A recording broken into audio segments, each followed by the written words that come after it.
Without objection.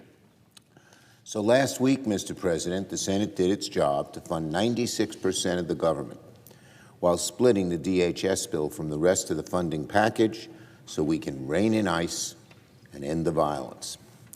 Now it's the House's turn to do its job, but a band of MAGA radicals want to hijack government funding to push an outlandishly toxic bill called the SAVE Act that would disenfranchise millions of American citizens.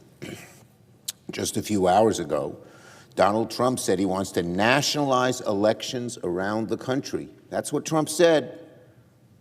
You think he believes in democracy? He said, we want to take over. The Republicans ought to nationalize the voting. Does Donald Trump need a copy of the Constitution? What he's saying is outlandishly illegal.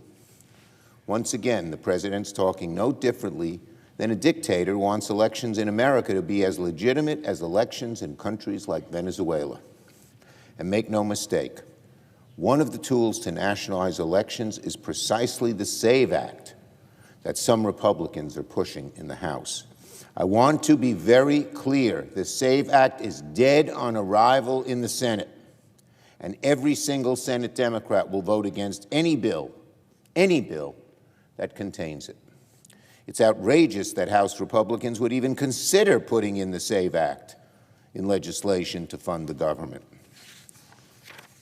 Democrats have been clear for months we will never in a million years consider this deeply restrictive and overreaching piece of legislation.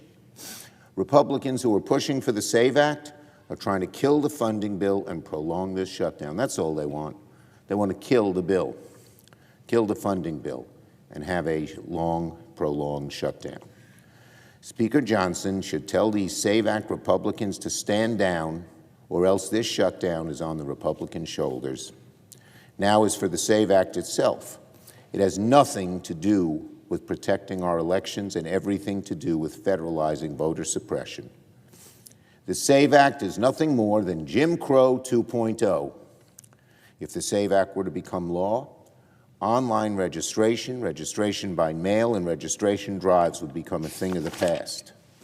If you're one of tens of millions of Americans who does not have access to your birth certificate, or if you're one of the 50% of Americans who don't have a passport, the SAVE Act could make it impossible for you to participate in elections. It would lead to massive purges that inevitably remove legitimate American citizens, legitimate citizens who have the right to vote, from voter rolls.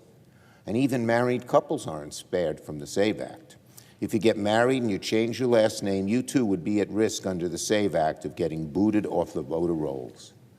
This is just an outrageous piece of legislation. It's turning the clock back 100 years. It comes out of some right-wing brain that believes that certain people really shouldn't vote, that some citizens are more valuable than others.